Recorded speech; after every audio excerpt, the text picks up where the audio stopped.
ये एक 25 साल का एम्प्लॉई है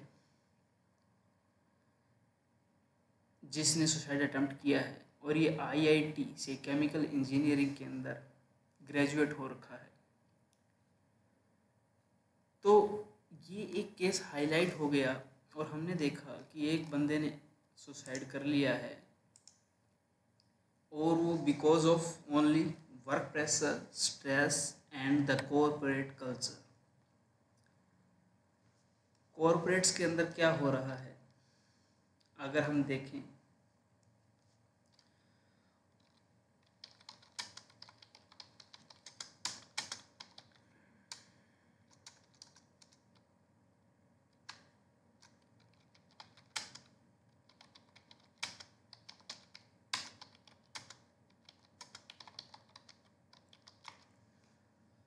अगर देखा जाए तो लॉन्ग वर्किंग आवर्स है और इसके ऊपर एक पीछे एक बहुत बड़ी चर्चित टिप्पणी भी है नारायण मूर्ति जी की, जिसके अंदर उन्होंने बहुत लंबे टाइम तक वर्किंग करने के लिए कहा था कि हम नेशन को डेवलप कर लेंगे।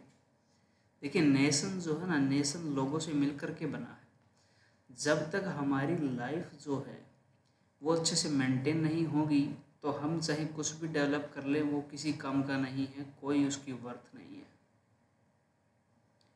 नारायण मूर्ति जी के जो बेटे हैं, जो बेटी है, जो वाइफ है, उनकी जो स्टेटमेंट्स बाद में थी और उनकी वाइफ कह रही कि मुझे तो चीप चीज़ें ज़्यादा पसंद है, लोकल मार्केट से ख़रीदारी करना पसंद है। उसका बेटा कह रहा है मुझे इस वैम्पायर को मेरा कोई इंटरेस्ट नहीं है। उसकी लड़की कह रही कि मैं सेपरेट आइडेंटिटी क्रिएट करना चाह रही हूँ।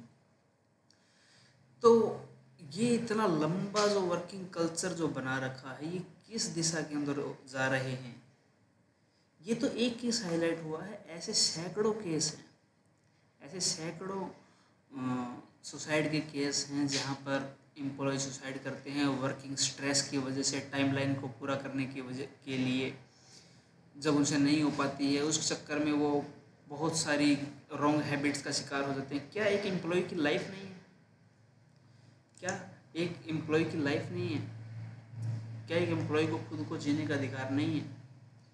क्या उसकी सिर्फ वही लाइफ है जो वो कॉर्पोरेट के अंदर काम कर रहा है बस, और उसके अलावा उसकी ज़िंदगी में कोई काम नहीं है? इस भाग दौड़ वाली ज़िंदगी में इंसान खुद के लिए नहीं सोच पा रहा।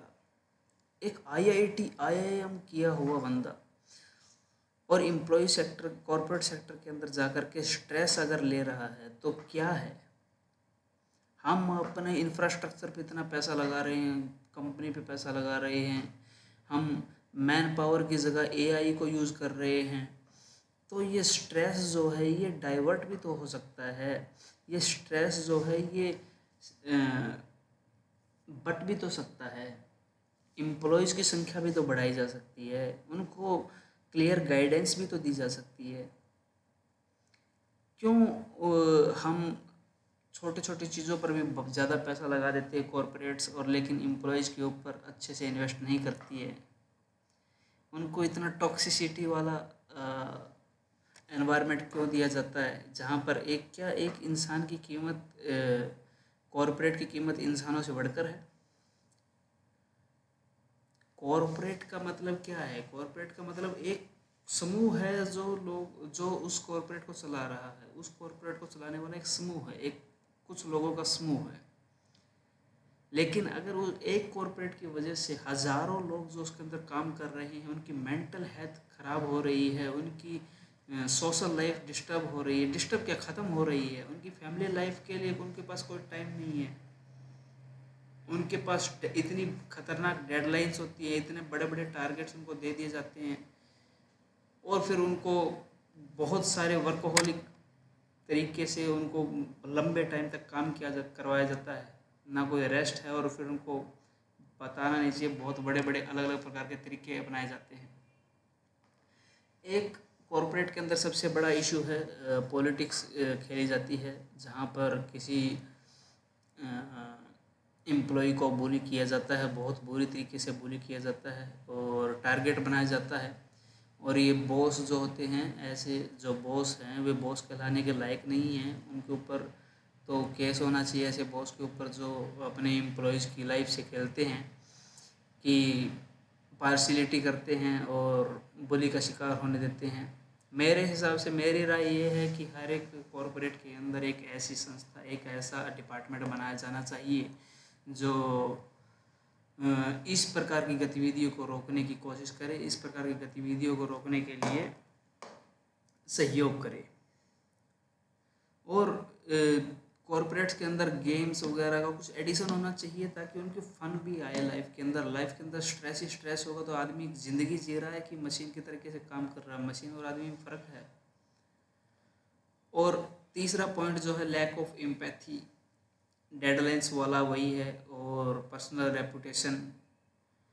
अब कोई भी है, कोई बॉस है, उसके ऊपर बात आ गई, वो अपने जो वर्कर्स हैं, जो नीचे हैं, एम्प्लॉयज़ हैं, उनके ऊपर डाल देता है, उनको झाड़ मारता है, उनको सुनाता है, गालियाँ देता है, और कॉरपोरेट्स में पता नहीं क्या क्या भी होता है, और बहुत लंबे हद तक बड़ी बातें भी जाती हैं। ये सब अपनी ऐसे रेपुटेशन, ऐसा एटीट्यूड, ईगो वगैरह को सेट करने के लिए करते हैं, जिससे एम्प्लॉयज़ की लाइफ तो ख़त्म हो गई। आप एम्प्लॉयज़ की लाइफ के साथ में खेला है कॉरपोरेट क्या है कि मैनेज नहीं कर रही, अच्छे से अपने एम्प्लॉयज़ को मैनेज नहीं कर रही, जिसकी वजह से ऐसी ऐसी गतिविधियाँ सामने आती हैं, ऐसे ऐसे केस सामने आते हैं। उनके पास ऐसा टॉक्सिक वातावरण क्रिएट हो चुका है जिसकी वजह से उनके पास खुद की लाइफ के लिए कोई टाइम नहीं है, अपने बच्चों के लिए, अपनी फैमिली के लिए कोई टाइम नहीं है। सारा दिन उनके वर्किंग होती है, ईमेल्स करो, ये फॉर्म भर दो, ये कर दो, ये कर दो।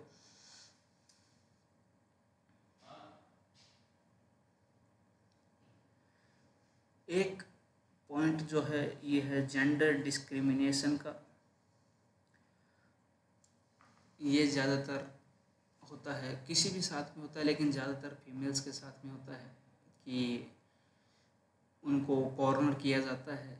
कॉरपोरेट्स के अंदर बहुत सारे प्रकार के टेक्निक्स यूज़ करते हैं। कुलीग्स जो हैं वो बहुत प्रकार के अलग अलग माइंडसेट होता है, और अगर कोई बॉस है और वो इसको अच्छे से मेंटेन नहीं कर पा रहा है तो वो एक अच्छा बॉस नहीं है। वो उसको सब कुछ देखना चाहिए, उसके अंदर कितने एम्प्लॉयज़ काम कर रहे हैं। टीम लीडर जो है उसको देखना चाहिए कितने एम्प्लॉयज़ काम कर रहे हैं, इसका ये कैसे काम कर रहे हैं, इनका आपस में तालमेल कैसा है, कोई टॉक्सिसिटी या कोई गॉसिपबाजी तो नहीं चल रही है। ये और भी बहुत प्रकार के हैं। ये इमोशनल एब्यूज़ है, वर्बल एब्यूज़ है। तो एक प्रोफेशनल तरीके से वर्किंग हो तो ये सब चीज़ें ख़त्म की जा सकती हैं, लेकिन इसमें पूरी जनरेशन का सहयोग लगेगा। अगर आपके साथ ऐसा होता है तो आप उसको बर्दाश्त न करें, क्योंकि बर्दाश्त करने में आप उस चीज़ को बढ़ावा दे रहे हैं, और ऐसे कदम तो बिल्कुल नहीं उठाने चाहिए। लेकिन जिन्होंने मजबूर किया है ये भी बिल्कुल इस जुर्म के अंदर शामिल हैं, जिन्होंने ये ऐसा किया है।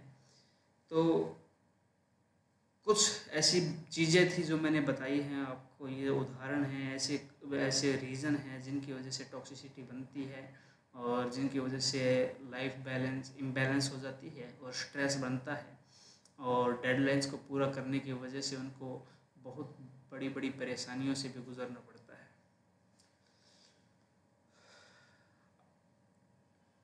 इसके ऊपर आपकी क्या राय है, आपके क्या कमेंट्स हैं, वो कमेंट सेक्शन में बताइए। और इसके ऊपर एक थोड़ी बड़ी डिटेल वीडियो बनाएंगे कि क्या इसको रिमूव किया जा सकता है, और हाँ, अगर रिमूव किया जा सकता है तो इसको कैसे रिमूव किया जा सकता है। Okay, bye.